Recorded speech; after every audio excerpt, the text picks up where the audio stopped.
Gotta talk fast. Gotta talk fast. Gotta talk faster, faster, faster. Gotta talk fast. Welcome to an oral review of Archie Comics' Sonic the Hedgehog, reminding you that the 2000 hit show The District, starring Craig T. Nelson, also known as Coach from the hit show Coach, is a fantastic show where Craig T. Nelson's played Jack, a no-nonsense police chief from Newark who comes to the nation's capital to clean up the streets. I'm Nick, and except this intro, I wrote the script. And I'm Dominic. And except for this intro, and honestly, not even the intro, I haven't read any of today's script. This is why I write the intros. This is why Nick doesn't write them. So for the record, we hit record, and then he started typing, and he was typing for like 5 minutes, and I was like, oh, this is going to be good. And then he hits me with that. I'm like, okay. Well, I was trying to decide how deep I wanted to go with it. What I'll say is, so I'm at an Airbnb, and because of his employment, that he didn't choose to be in that Airbnb. Yeah, exactly. Believe me, I wouldn't choose to be here. It's away from everything. It has no public transportation. Also, the use of Airbnb. But, yeah. Well, different story. But the previous guests were kind enough to leave their weed here. So out of boredom, I went and maybe allegedly partook in some of this leftover weed and watched TV, but they don't have cable here. So I started watching, I think it was Pluto. And they just had a channel dedicated to The District. And so I watched like 5 episodes in a row. This show is fucking rad as hell. The District. It's just The District. It is like the episodes I saw. They're dealing with like some Russian mafia or something like that, and the police chief gets like a hand mailed to him. This dude is about to get married to this nurse. He goes, visits her at the job, and while he's there, she gets literally shot and dies. And then the next episode, another dude is just like walking to his car and gets blown up in a car bomb.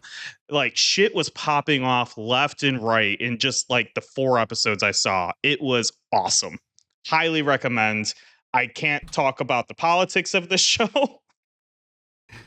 When was it made? It was 2000. The year 2000. So literally pre 9/11 when it was conceived.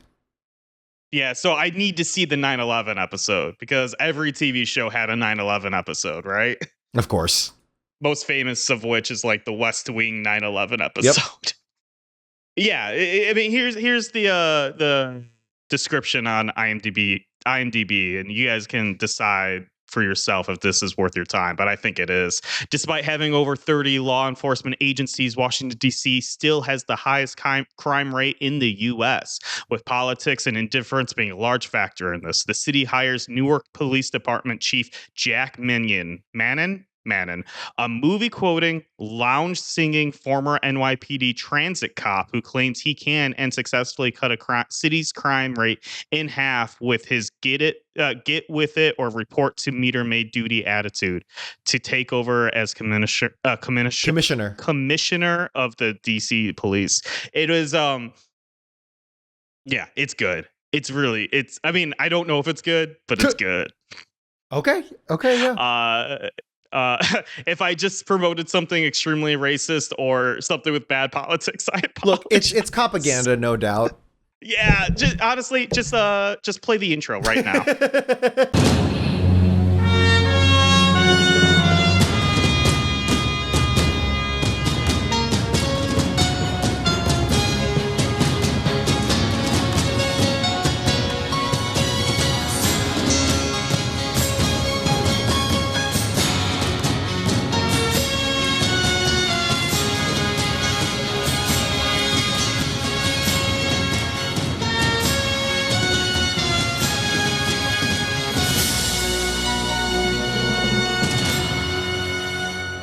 It's 30 seconds long. No, I got it. That's so funny. Yeah. It's good. It's good. Honestly, as someone who it can never beat Blue Bloods. Well, maybe it can, but Blue Bloods is no. Honestly, it seems like the show in terms of propaganda, it cannot beat Blue Bloods because Blue Bloods is the most propaganda show I've seen in my life. And I watched a This lot is of what I'm it. gonna say. Is like right off the bat, they're like dealing with like corrupt cops and stuff. So I was like, this might actually be okay. Mhm. We'll see. And it was a huge proponent of data being like, yeah, it's hard to. I hear you. I hear you. So we're here to talk about Sonic. No, we're here to talk about propaganda. So yes, we're talking about Sonic. Actually, yeah, right. Sorry, I know I was doing the transition, but also side note, um, when was the last time we did an episode? Where was Last I? week. Was I in California? I was in I don't remember. California. Yeah. I drove up the Pacific Coast. I drove. I had a lot of time here, so I drove from San Francisco to Seattle, mainly driving Highway 1, which then turned into Highway 101. Let me tell you, if you can afford the gas, uh, it is one of the most like beautiful drives like I've ever done. Mhm. Period. As someone who's driven a lot for this job, and then on top of that, there's like little. This is what I'll say is there is a part of California. It was called the Grove of Giants, and it is just an area where you can just drive through all these like redwoods, and it was so unbelievably gorgeous. Highly recommend. Just if you ever get the opportunity to drive Highway 1, do it. I so long for it to be a train route because I spent summers in the valley, and I genuinely do like the sunsets on the Pacific Coast Highway is just gorgeous, absolutely beautiful. So I'm with you there. Okay. Yes. Comment if you're from the valley. Okay. But anyway, Now, we are reading Endgame part. Wait. When you say the valley, is that like San Jose? No, that's like LA, because all of LA is in a valley. Okay. So, okay, that makes sense. Okay, we are reading Endgame part 3 of 4. Release date May of 1997. Publication date August of 1997.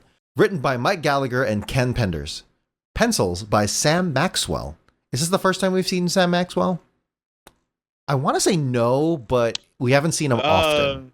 Oh, you know what? He did the Battle Royale of Sonic Super Special 1. Oh, okay. And this is his first main line. Okay. For Sonic and the Freedom Fighters, this is the intro page, as is customary with a Penders joint.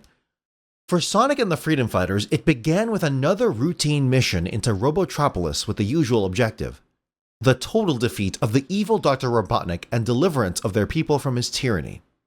Unfortunately, their plan went wrong, due to the apparent treachery of Sonic the Hedgehog, as he sent Princess Sally to her doom in full view of everyone. As the Freedom Fighters attempted to deal with their grief over these past events, King Acorn imposed Sonic to a life sentence on the prison island known as the Devil's Gulag. While en route, the vehicle carrying Sonic and one other Freedom Fighter traitor was shot down, providing Sonic with a means to escape and an attempt to clear his name. Outraged, King Acorn dispatched his most capable warrior, Jeffrey St. John, to hunt down the Hedgehog at all costs. Accompanied by his lieutenants and a couple of Tasmanian devil dogs, St. John was soon hot on the trail, following the elusive Hedgehog deep into the caverns near the crash site. Unbeknownst to St. John or any of the Freedom Fighters, Robotnik unleashed a massive plan of treachery and deceit. It left everyone to wonder whose side anyone was on, especially when their beloved King Acorn delivered them into the hands of their greatest enemy. While the Freedom Fighters struggle with their predicament, Sonic has been cornered right into the thunderous mouth of Angora Falls, without any option in sight. All right, this is Nick's writing now. So it gets better, clearly.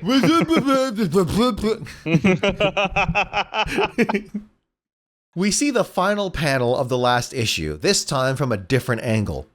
The arrow that Jeffrey St. John shot misses Sonic, but just barely. Sonic is falling to his certain doom. Luckily, Sonic is the fastest thinker alive. He takes off his shoes to reveal what I will refer to as pocket sand. Technically shoe sand, but the point stands. Sonic throws the pocket sand in a perfect arch, creating a landing strip for Sonic. He runs on the sand, which gives him just enough runway to get to land on the side of the river. Sonic lays down, temporarily, exhausted from everything that has happened in the last 24 hours. I'll have to give it to the writers. I truly could not have predicted that turn of events. Jeffrey St. John watches from the cliffside, unamused by Sonic's ability to break the laws of physics in new ways. Jeffrey's lieutenants and Tasmanian devils show up, asking what happened to Sonic. Sonic escaped. That's still Australia. I need to okay, hold on. Wait. Shut the fuck up, Dominic. What we're going to do, I am going to pull up. Shit, man. Mary Poppins. It works. It actually works. Sonic escaped. Temporarily, he's down there, on the riverbank.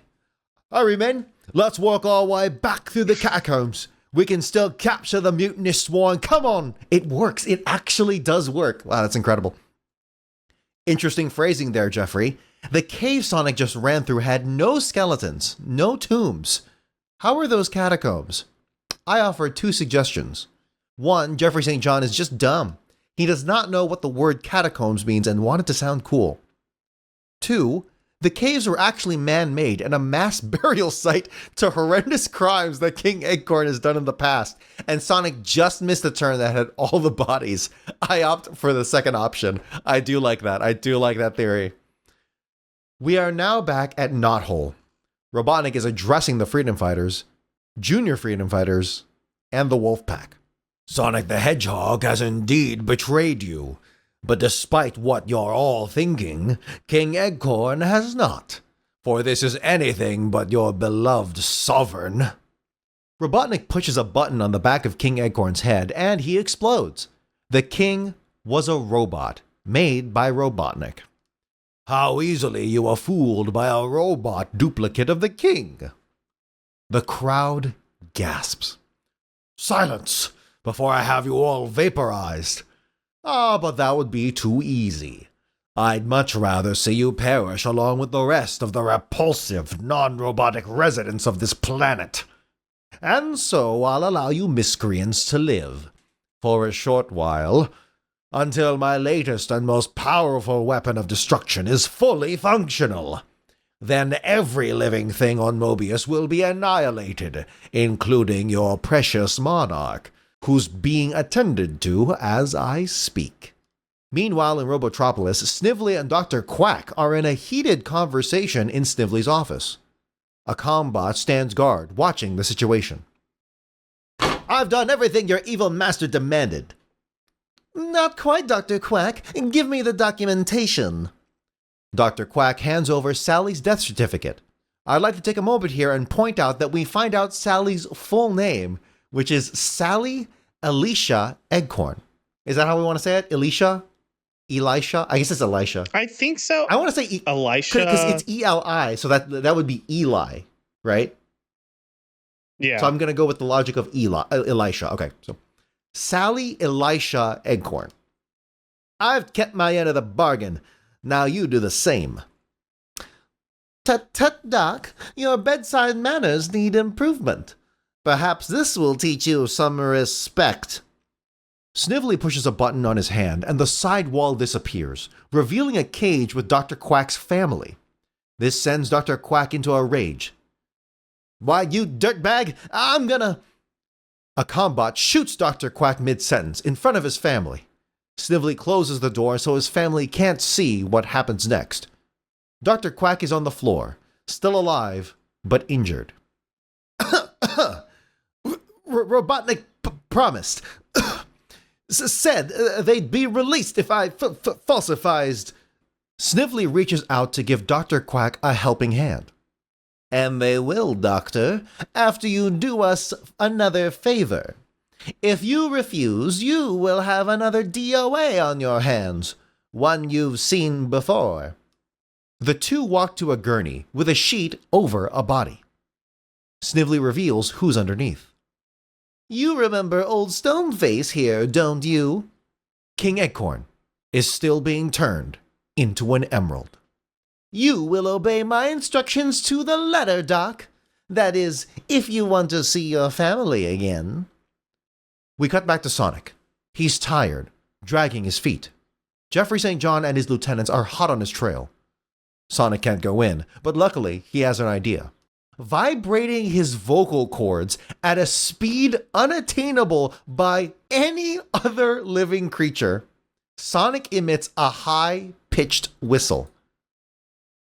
One that can be heard by Dulcie the Dragon. And she swoops in. Dulcie, am I glad to see you? You know I'd never hurt Sally. You're the only chance I've got to prove my innocence. Please, Dulcie. What did we say? We didn't really give a voice to Dulcie, and I don't give a shit, right? So...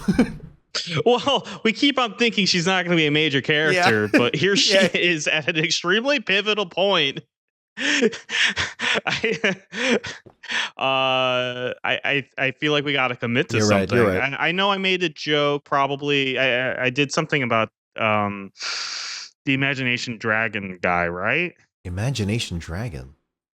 Remember the the Purple Dragon, the Disney World ride? I don't know if you noticed, but I've truthfully been skipping over a lot of Dulcie lines. That's okay. But this one was so insane. I was like, I gotta include it. I was reading it and I'm like, we're gonna talk about this. Do like a female, large, almost Goofy-esque voice. Okay, so just Rotor, but girl. Shit, yeah. so this is Rotor's voice. So go higher. The thing though is that the thing with Rotor's voice is that it's rounder, if you know what I mean. It's deeper, rounder, and it's goofier. So if I do this, so if I do it, my god. So if I do this, it just sounds like a hick. No, so if I do this, okay, you know what? We're gonna go with backwards hick because it's like one line. A dragon can sense the purity of truth, Sonic.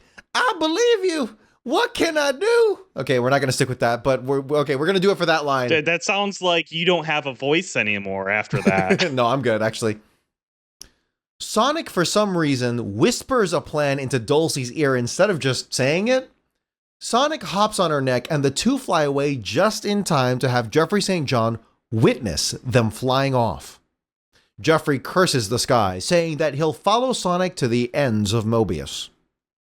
We cut to the side piece of Drago, the sexy wolf. Drago is standing at a mirror, admiring himself, as he should. You you will be making a fine-looking Duke of Mobius, Drago, my boy. Hershey, Drago's side piece, walks up carrying a wine glass. Did you hear me? The princess was killed. Drago slaps her wine glass. That's right, Toots. And you're the one who did it. No, that can't be. You told me I was helping the freedom fighters. That evil Snively was climbing down the rope. Drago tosses a box at her feet, and a Sonic the Hedgehog costume falls out. Like they say, there is sucker born every minute. You just happen to be coming along at right time, kiddo. Put the head back on and you'll see what I mean. Hershey grabs the Sonic mask and puts it on, and stands at a mirror. Her reflection is Snively. She turns to Drago to ask what's going on, and he looks like Snively as well. Hershey tears the mask off. What kind of treachery is this? The best kind. Robotniks. See these eyepieces? They contain optic image refractors. No matter who you look at, it appears to be Snively. So when you cut the rope, you thought Snively was dangling from. You really dropped Princess Sally to I'm having too much fun with this. I wasn't gonna say anything, but your delivery of that second to last Snively was so fucking good. It's becoming less. It's becoming less Ivan Drago and just more becoming like jolly, like Rush, just generic Slavic dude. Which is fine. I'm Dude, okay with this. I'm happy with it. So when you cut the rope you thought Snively was dangling from, you really dropped Princess Sally to her death. You were easy to dupe, sugar. And now Robotnik will reward me. And fuck, I really hope this guy like lives. Dude, he's legitimately my favorite Sonic character. He's so good. And now Robotnik will reward me with a kingdom of my own when he takes over Mobius. Hershey curls up into a ball and begins crying. Halfway around the world, another drama is about to unfold. A legendary crater scars the ancient pristine landscape of the land known as Down Under. Once home to a mystical shaman, the giant cavity now serves a vastly different purpose. One that reeks of suffering, despair, and palpable malevolence. We're met with Antoine and Buns, both with collars around their necks. Wires are coming out of Buns' robotic legs and arms, and the wires loop back to attach to her collar. If she tries to use her bionic appendages, her and Antoine's collar will explode. The two are shackled to the wall. Walt Wallaby and Barbie Koala from the Down Under Freedom Fighters are chained up and shackled in the same room. Before we get to hear their story of how they got captured, Crocbot, who is now, for the record, you wrote Cockbot. I know what I wrote. Crocbot, who is now part. I would appreciate if you read it as written. So you did mean it that way. Okay, you didn't capitalize it. No, I did not. But also, he's got a cannon where his cock is supposed to be, so it feels pretty accurate. Before we get to hear their story of how they got captured, Cockbot, who is now part tank and hatless, rolls in. And what was his voice? It was Australian, but like was there a twist on it? I mean, probably. We need to sit down and make a list. Yeah. Oh, should we just do Australian Robotnik? Yeah. Oh, let's hear that. I am Crocbot, warden of.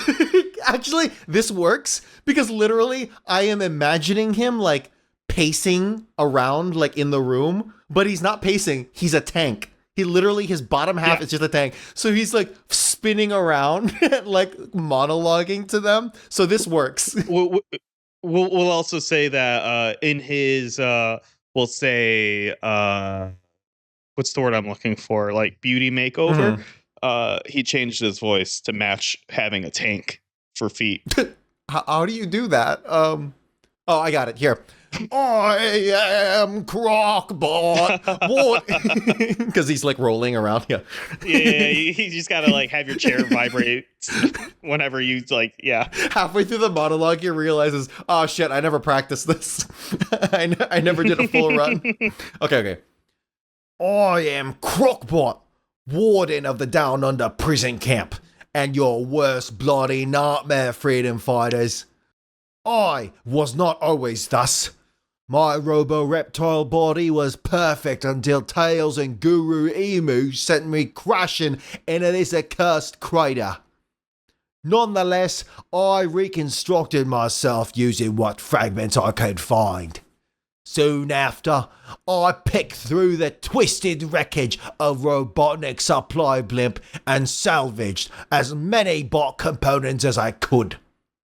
Once I reassembled them into an army using combat designs, I began building this facility designed to capture and punish my enemies, as well as enemies of Robotnik.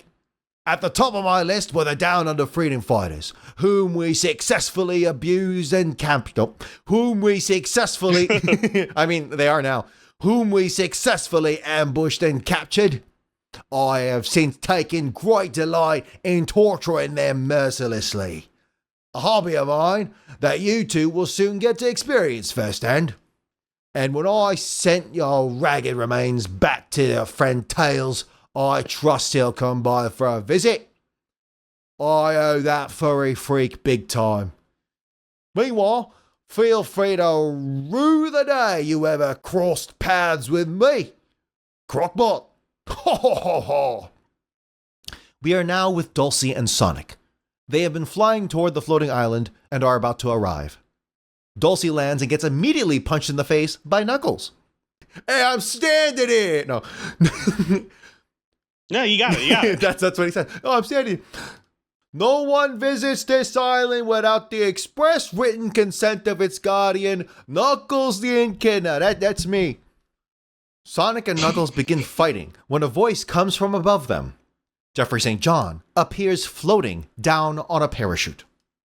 Back off, Knuckles. Ah, shit. Chim chimney, chim chimney, chim chim chimney. Okay. Back off, Knuckles. If anyone's taking the Hedgehog down, it'll be me. Fasten your seatbelts, hold on to your hats, and place your bets. It's the ultimate no, wait, hold on. This is as written, right? Yeah. Yeah. Fasten your seat. So maybe do like a boxer announcer voice or something. Boxer? Okay. Boxer. Should I just do Joe Rogan? No, I'm kidding. That's UFC. God, no. Yeah, that'd be embarrassing. Yeah, very embarrassing. Fasten your seatbelts, hold on to your hats, and place your bets. It's the ultimate three-way battle of the Sega century.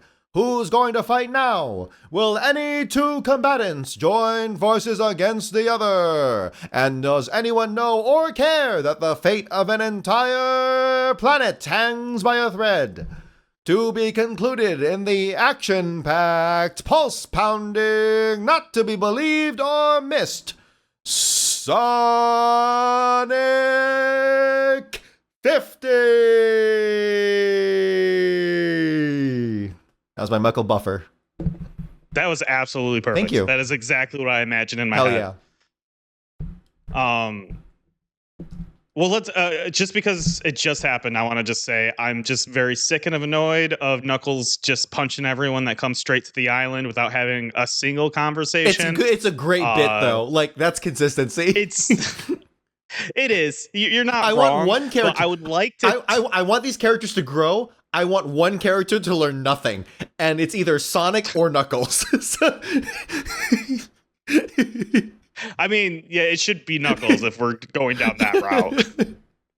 Yeah, I do feel like Sonic has maybe earned the right to be like, hold on. Yes. This is the 30th time we've done this. Yeah. Can we skip to the conversation? So much has happened in this issue. This is a pretty, we'll say, action-packed, a lot of information being dumped. Mm-hmm. What do we want to start with? Big picture, little picture. Let's go with. Oh, you know what? Go ahead. I was gonna say let's start with pocket sand. Okay, yeah, it's a fun way to go about it because that was absolute. So last episode we predicted that Dulcie. Basically, we predicted what was happening on the cover of this issue, which was Dulcie comes in and saves. Which is fun. I did not know that was the cover, and as soon as I saw it, I was like, oh, okay, so that's what's gonna happen. Right. And then that doesn't happen. It doesn't happen. It kind of happens. For the record, a lot of comics do this where they like reinterpret the parts of the issue, either just because to condense the image for a cover or to purposely mislead, kind of like how MCU Marvel trailers, they will intentionally alter footage to throw people off the game. So I'm okay with that. I'm okay with that. It truly, it does make me wonder, was that like the original script and then they changed it? Potentially. But then they kept that as the like cover. Right. It's possible. We'll never know. Because you know what? Having Dulcie swoop in and pick Sonic up makes way more sense than throwing out pocket sand and running on the sand particles or dirt particles, whatever we want to call it, to safety. It's funny because it's like the writers heard us predict that last issue, and then they were like, we got to think of something different. And kudos to them. I would have never guessed this. I would never have guessed this. They did think of something different. The thing that's like frustrating. I don't even know if it's frustrating. Just like because he lands, walks away, and then immediately calls Dulcie. And I'm like, well, if that's the case, why didn't you have him do the whistle as he's falling and have Dulcie like try to swoop in and save him instead of doing this whole weird pocket sand Look, thing? Nick, it's been done before, okay? It's been done before. But pocket sand? But pocket sand, I mean, pocket sand technically has been done Running before. sand. But It's not, running not in sand, this Nick. way. You know what I'll say? Pretty sure this came out before King of the Hill. So maybe maybe Dale saw this and was just like, you know what? You know what? Maybe I should keep sand with me. Yeah. Look, that would have been a cool thing. It is fun and cool, but my issue with it is that, like a lot of other things, that just means he can do this at any time now. Well, as long as he's got dirt in his shoe. Which I mean, first of all, that's a really well detailed like sock foot in that panel. Yeah, arguably too well detailed. Yeah. And it's just do we have a folder of Sonic feet going? We should. Let me take a screenshot of this really quickly. Well, I mean, hey, let's listeners, make sure our fans have got them all. Listeners, share your individual folders of Sonic feet pics, because I know you all have each one. Each one has one. I thought you were about to ask them for their feet pics. No, that's gross. Don't do that. I thought Don't you were do gonna that. be like, don't do hey, that. Sonic fans, send in your feet pics. No, never do that. Never do that. Never do that. But you know what I'll say is, if you draw Sonic's feet, send them in. I want to see your interpretation of Sonic's feet. And the image can only contain the illustration of Sonic's foot. That's all I want to see. Or if his drawing would just happen to include his massive hog in the background, that would be okay too. But it's not a requirement. It's a shot per se. It's a shot of the foot on the ground, and he's just standing, but because his hog is so massive, like the tip is like at the top of the image. Yeah, I want you to get creative. No, don't wait. Hold on. We're asking people. We're asking Sonic fans to send us furry porn. Do we want this, Nick? No, I am just asking for feet pics with correct anatomy here of Sonic, and it's just canonical that he's got a massive hog. Okay, so Robot King Acorn. I called it because it was the most straightforward answer, and I'm actually quite upset that that's all it turned out to be. I agree. I expected something more. I'm a little upset with where that button was placed, because it was just the back of the head. Anyone could have saw that. If I was placing a button, I would have probably put it on, say, like, I don't know, King Acorn's massive hog. No, you put it in the taint. Because there's a chance he's going to get his hog cranked, and there's a chance he's going to get rimmed. So you definitely put it in the taint. No one ever goes for the taint. Has anyone gone for your taint? Nick, has anyone gone for your taint? No, no one's gone for anything. I'm very alone, and I cry a lot. Taint what you do. It's the way that you do it. Okay. So, I was good call. I was very confident it was Mogul Mammoth's like projection or something, and he was working with the robot. Well, that's the more sensible answer, really. But we expected too much, and no, it just turned out to be a robot. Which I get to be slightly fair, not really. They have done realistic robots before, like full-on androids. Yeah. And I don't like that, because I predicted it. I'm like, yeah, now we have an issue. We have a problem where this can just be a plot device now. And it was a massive plot device, and I still hate it a lot. Well, it's also one of those things where I feel like you can actually get away with this just because it was King Acorn and no one knows who he's like. Sure. Or at least, yeah. So I don't actually hate it, but the moment when other people are like acting off, the very first things these guys have to be doing is A, checking their carbon monoxide alarms in their cave, and then B, checking to make sure that these guys are robots. Like, that's it. But yeah, honestly, King Acorn was obviously acting like a dick, but like all these people, like the only person who could have like foreseen it was Jeffrey St. John, since apparently he knew the king beforehand. Everyone else is like, yeah, they knew the king, but they were kids, right? Yeah. Their memory of him is probably like all good memories and Right, stuff exactly. like that. Nothing. And he's their political leader. No, Uncle Chuck should have I known agree. more. Uncle Chuck should have sussed that out immediately. Actually, Well, okay, hold on. Did they have direct correspondence? Like I Sally thought did? so. Yeah, I thought Uncle Chuck was definitely around. He should have caught this. I don't know. But either way, I think it just would have been way more interesting if it really was King Eggcorn and he just had a personality switch. Like not a personality switch, but because of how he was betrayed by Julian, he just changed. Now, I don't know how you merge that with Robotnik being the guy, but I also don't like how Robotnik's the guy behind all of this. I just don't. Yeah, I'm in full agreement there. Uninspired to say the least. That's the best way to put it. It's uninspired. I agree.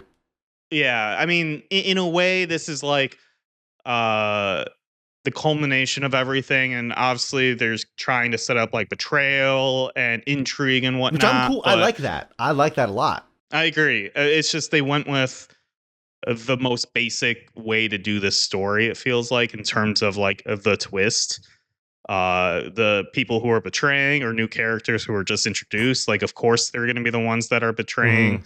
The king is like a robot, like literally a robot twin. I don't know. I for the record, I'm shitting on this. I think this is all crazy in a way that I can kind of get behind, but I was expecting different, to say the least.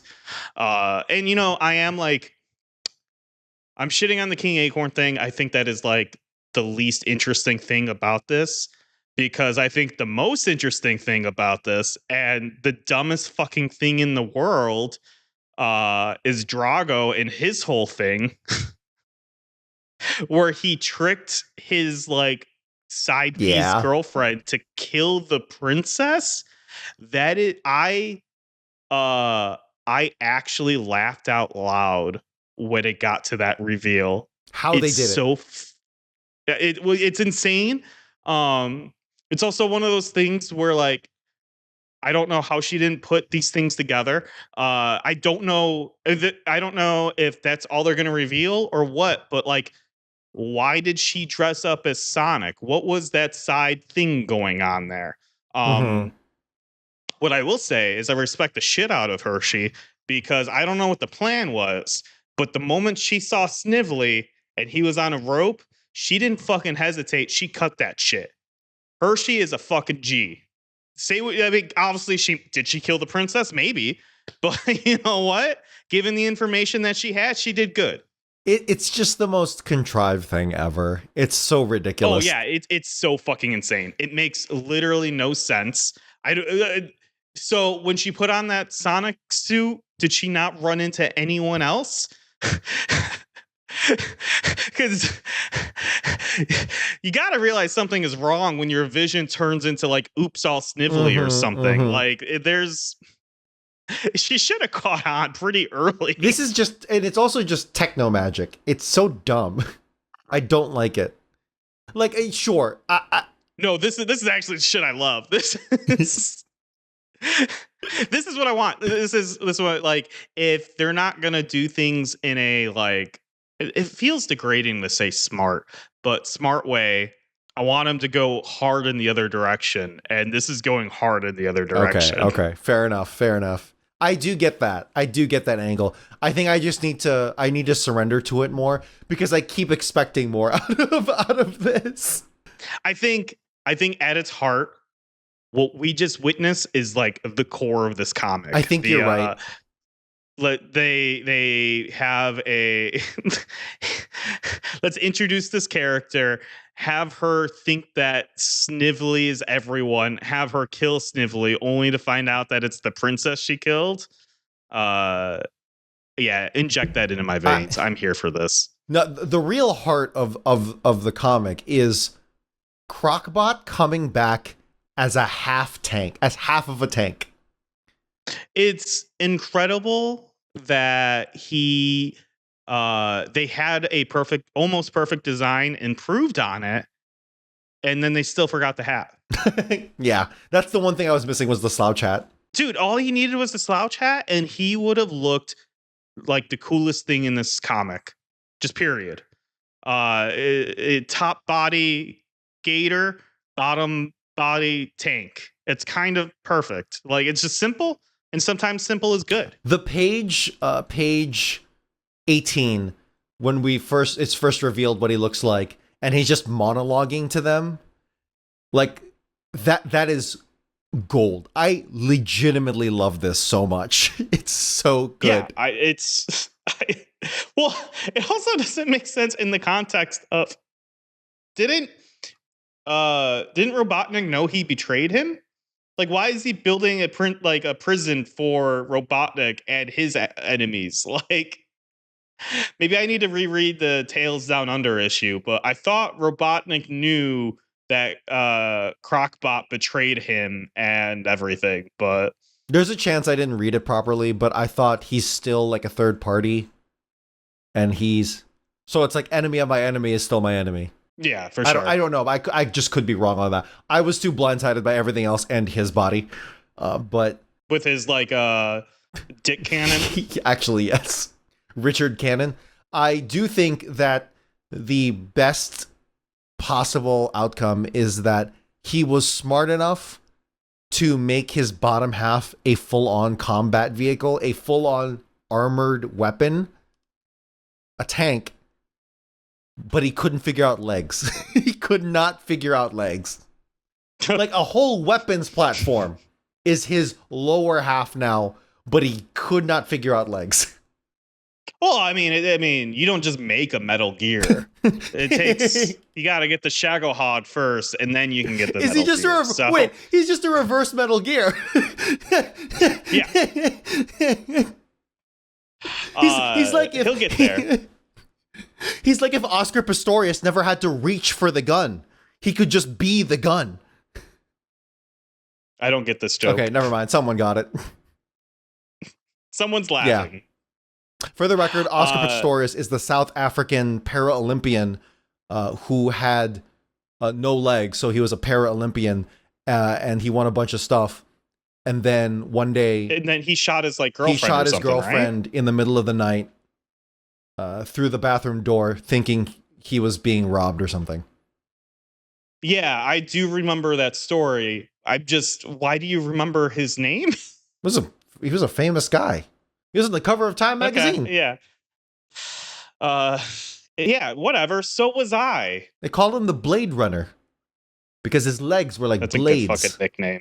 That's actually rad as hell. Is. For those who don't remember, everyone born after the year before the year 2006 was on the cover of Time magazine. Remember? I do remember that. Person of the year, you, and it was a mirror. It wasn't a mirror. I think it was a computer. No, it was like I thought. Oh, now I have to look it up. I swore it was a mirror. Each issue, man. 2006 was a success, wasn't it? We could just put a mirror in front on every Time magazine. Sorry, I was right with 2006. Shit, gray area is a reflective mirror surface. Yeah, so obviously Crocbot, best character. Well, second best behind Drago. Let's talk about Snively. Really, that whole interaction with Dr. Quack. How do we feel about Dr. Quack having a family and being held hostage? I love it. Mm-hmm. I find it interesting that they look like Huey, Dewey, and Louie. What's the word I'm looking? Yeah. Just like off-brand versions of them. Well, two of them do, and then the third one looks like Daisy or something. Yeah, it's because it's a girl. It's two boys and a girl. If we're gendering based on appearance, yeah. So there's two things going on here that I want to call out. One, Snively has like a robotic hand or something. He has a button on his hand that he pushes that reveals the prison that Dr. Quack's wife and kids are in. Yeah, it's right? flesh colored. I noticed that too. Yeah. So is he like part robot now? Is he a robot? I mean, Robotnik has proven to be a cyborg or have cybernetic enhancements, and Snively is the same. He's like a lesser version of his uncle. That's interesting. I will say we've seen it before, but he has a confidence in this issue that he's never really had before, it seems I like. think it's specific. I mean, you're right. I think it's because I interpret it as because he's got someone on blackmail, so he can wave that around as much as possible, and it's working. So he's like feeding off of that. The moment he gets pushed back in a real way, like he loses the leverage, or like Sonic shows up and rescues them, I think he'll immediately go back to being a sniveling coward. Well, it's also one of those things where I wonder. The majority of our interactions we see of Snively is with Robotnik, right? Mm-hmm. And he just maybe doesn't have the confidence with him, but this is who he is everywhere else. Maybe that's possible. That's a possible read. I like how kind of conniving he is. Mm-hmm. Yeah, he's on his shit today. Yeah. Well, it's also fucking insane that this world just doesn't make sense, because why does the doctor need to certify a death certificate? Like, who is that for? What society do they need live in right now? Yeah, it's like the reveal has already been made. You're good, guys. It's well, and so the death certificate, I'm pretty sure, implies that Sally's not dead and he has to fortify 100%. it. But I'm like, what? What does it matter? Well, yeah, like they live in a society of robots. The only way this death certificate would matter is if you were just mailing it to Knothole. Is Knothole paying taxes or something? I don't understand. It only makes sense if there's still a disguise being had. If Robotnik hasn't revealed himself yet to be the mastermind of everything, right? If the plan is still in the plan is still in motion, but there's been no reveal. The things they were before this issue began, or before the two previous issues began. But you're good. You're good now. It's fine. Just whatever. You win. So just kill him. You can just kill him. I do like how the moment Dr. Quack saw his family, he went straight for a punch. Mm-hmm. He's gonna go and punch Snively, and then he immediately gets shot. That's exactly. This issue is darker. It is a little darker, but that is exactly what I expected Dr. Quack to do, and I'm very happy for it. Oh yeah, Dr. Quack rose to the moment immediately, and I keep on saying best character, but Dr. Quack is the best character. He kind of is. Yeah. It is between Drago and Dr. Quack for me right now. Honestly, with Crocbot, the page shooting up the ranks. Mm-hmm. I need to see what he does next issue. But Crocbot is pretty high up. If he puts back on his hat, there's a chance he becomes number one. But right now, Dr. Quack is. We got to be just having a ranking of all these characters as we go through. When Dr. Quack got zapped by the Combot, I legitimately was concerned for between pages. Yeah. I mean, yeah, because he gets shot and then you turn the page and then you see that he's still alive. But when you turn that page, let me tell you, I was breathless. And I will say, I think your read on him, on Snively, is the correct one, not mine, because when Dr. Quack goes in for a punch, the fear on Snively's face, he's still a coward. Yeah. Real quick, quick mention of Sonic's ability to whistle at a certain frequency. Well, okay, so we're about to talk about the same thing. Sure, I'll accept that. I think that's dumb as hell, but I'll accept it. It's one of those things where I guess he has full control of every single part of his body. Mm-hmm. So, okay. I'll let him vibrate his voice to do something weird. Again, I would be way more okay with all of this if he was dumber. I agree. I agree. I don't need him to be stupid, right? I don't need to be hey, herder, stupid, whatever. I just need him to be not put things together as well. But the thing, I would be more okay with it if Sonic's just hanging out and they're having Sonic does a fun whistle or something out of boredom, and Tails hears that and is can you make that higher pitch? If there was a setup, give him an idea to go higher or something. Mhm. And then he's like, oh, I didn't realize I could do that. Right? Instead of him coming up with it in the moment, and it just happens. Yeah, he's pulling this shit out of his ass. And he does it twice in a single issue. Sonic is the worst character this issue. He's pulling the shit out of his ass and he's pulling the sand out of his shoes. It's just completely it's frustrating. Yeah. Yeah. I agree 1,000%. Mhm. So a dragon can sense the purity of truth. I hate this.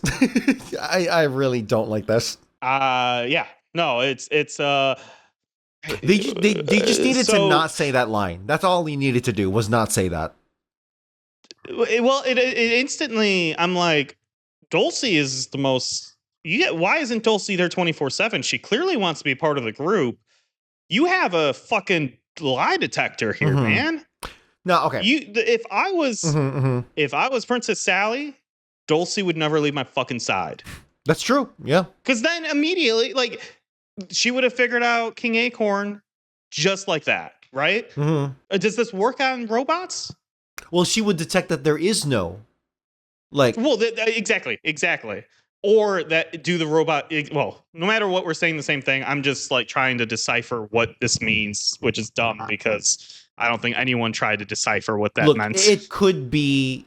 I am also potentially reading it as, oh, a mother's intuition, which isn't a real thing. It's just a thing people say, or it's like, Italians, they can sense the. I actually don't know where I'm going with that, but you know what I'm saying. It's just like, yeah, no, finish it. No. But you know what I'm saying, which is just people say things about either their heritage or their position, and it's like, no, that you actually can't literally do that. You can't rely on that. Yeah. And so there's a chance that she's just saying that.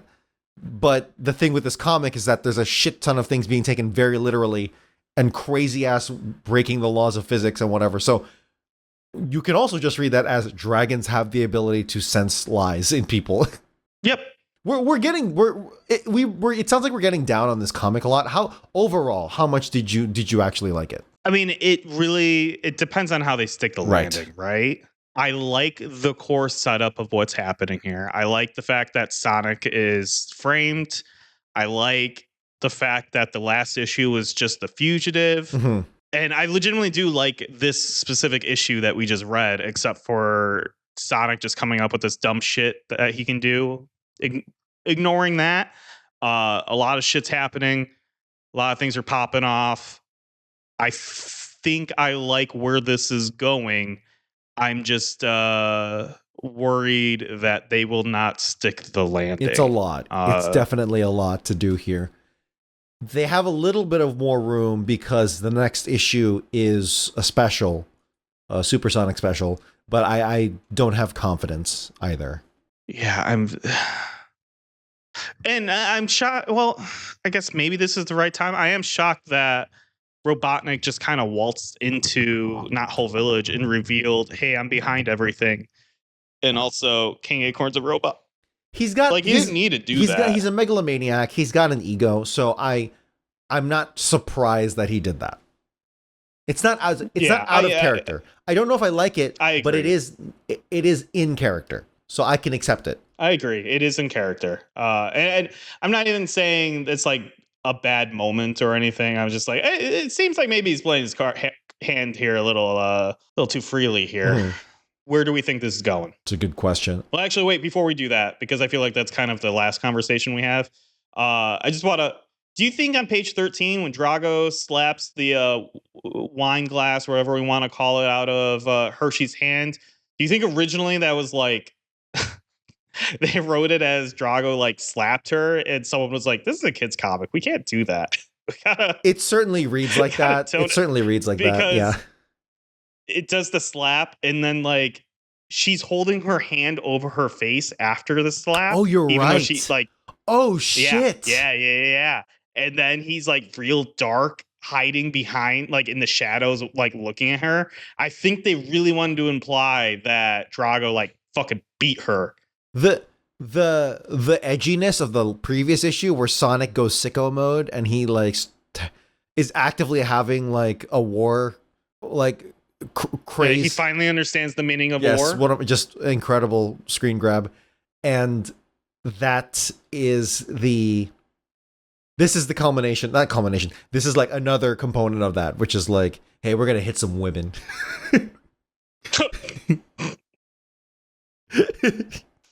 we're not your This isn't your dad's Sonic comic.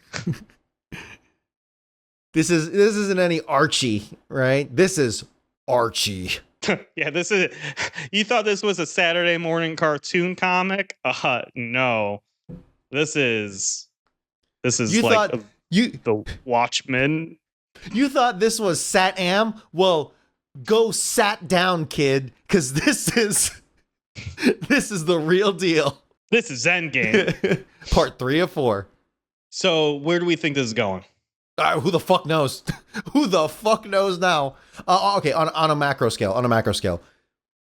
So we got Antoine and Buns are separated from the Freedom Fighters, so they have to resolve that as well. You've got Sonic and Dulcie at the floating island with Knuckles. They'll eventually resolve the whole fighting thing. I think Jeffrey St. John is in the last panel, right? The last page.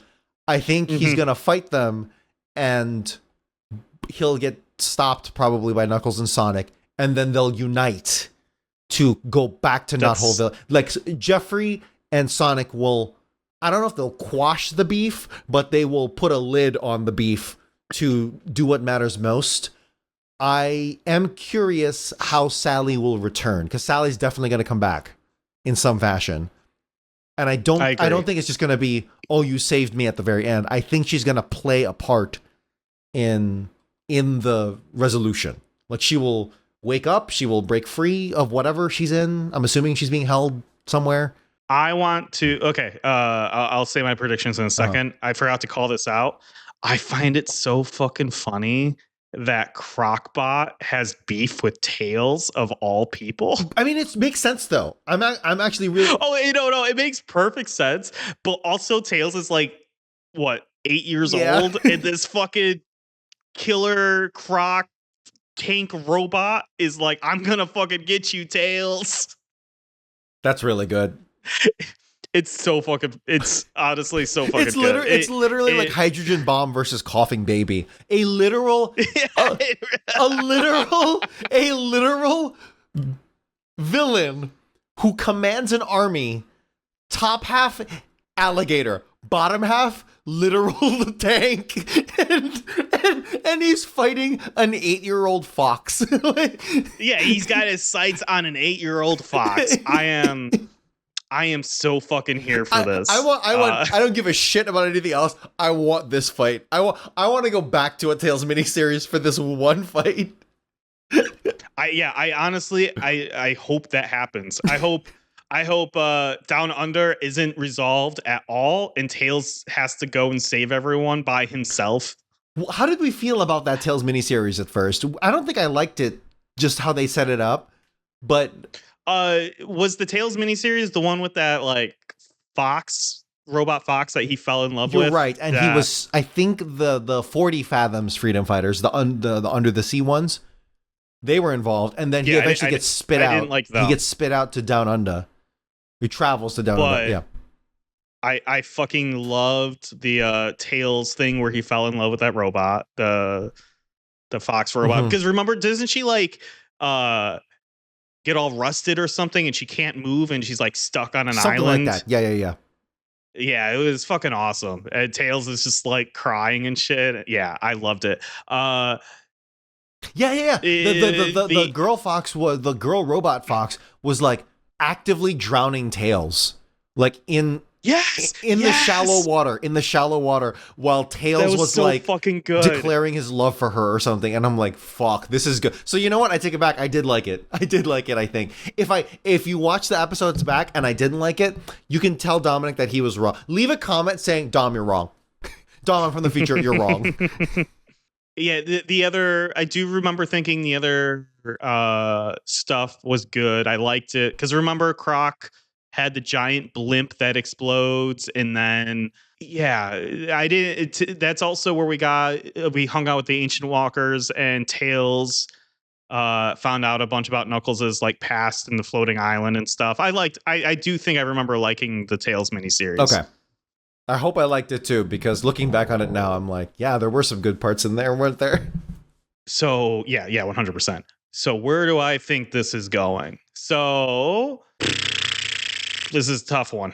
Obviously, I think you're 100% right. Knuckles, Dulcie, Sonic, and Jeffrey are going to team up, but it's got to be a thing. Do you think maybe they go to rescue the princess to prove that? I mean, we don't know where the princess is, right? We have a fake death Only Dr. certificate. That's Quack. all we know. No, not even Dr. Quack knows. He just signs the death. I don't know. I don't know how they're going to get to Sally. Well, so there is a part of me that thinks this is like some 5D chess thing that Sally is I would doing. hate that. And if I know that, and that's why I'm like this. This all depends on how they decide to stick this landing, right? Because if they're doing like Sally is a mastermind and she planned all of this, including Hershey like killing her and whatnot, then I'm not done. Obviously, I'm committing to this, but like that would really sour me on a lot of things. I could see a thing where like Dr. Quack is able to like if what's happening is like Dr. Quack knows Sally Acorn is okay, but or like at least in a coma or something, like alive. I can see Dr. Quack maybe like trying to find a way to tell people that Sally is alive and this turns into like a heist mission or something for the last issue. Someone has to go down under, and obviously Tails is part of that group. I think we're gonna get two stories happening.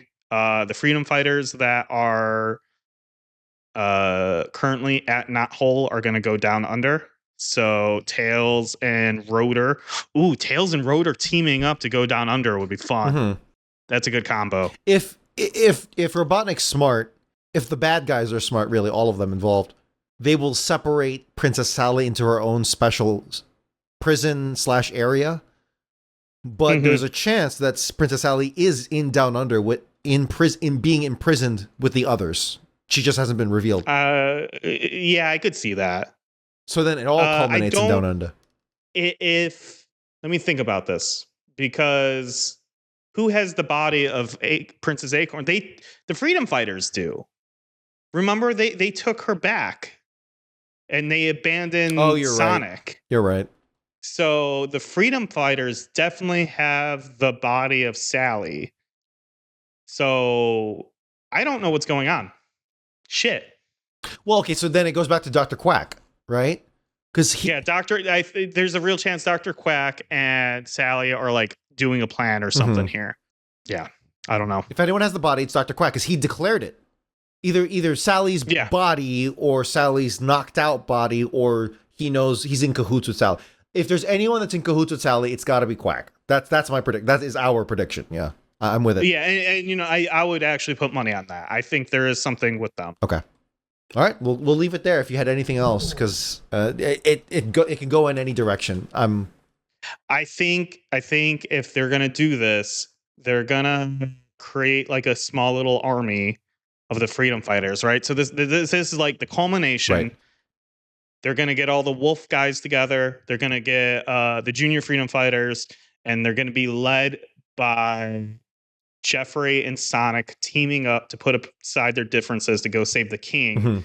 And then Tails and Rotor, and I don't know, maybe, you know what? I hope Drago, because they don't know he's like evil yet. So I hope it's Tails, Rotor, and Drago, and they all goes down under.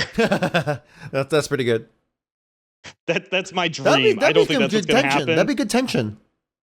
Yeah, that's my dream. That's what I want. Dramatic irony, as the kids say. And with the next issue being issue number 50, we're planning on doing a live stream episode. Unfortunately, it will not be in person because I am stuck in Seattle at the moment. But if everything lines up correctly, it will be me, myself, and I doing the podcast with Dominic and hopefully special guest Mike F. So tune into that on June 7th. We'll post times later, but I don't know, 7:00 Central Time. And that's the issue. Only 497 left to go. I'm Nick. I stream at twitch.tv/Mojosaurus. My personal blue sky is at Mojosaurus. And I'm Dominic. You can catch my jazz adventures, jazz and people power adventures in Chicago at Blue Collar Jazz, and my personal blue sky is at Dom Guan. You can follow us on socials at Gotta Talk Fast. We have a video version of the podcast where you can follow along with panels and watch our handsome faces. You can write in the show at Sonograms. I Gotta Talk Fast, ask us questions, provide corrections, and give us your opinion on this week's issue. Don't forget to like and subscribe to our channel. And remember, when life keeps going fast, you gotta talk fast and just get through it. I love you. Gotta talk, gotta talk. Gotta Talk Fast was written by Nick Folkerts and edited by Dominic Guanzon. Intro and outro themes recorded by Dominic Guanzon.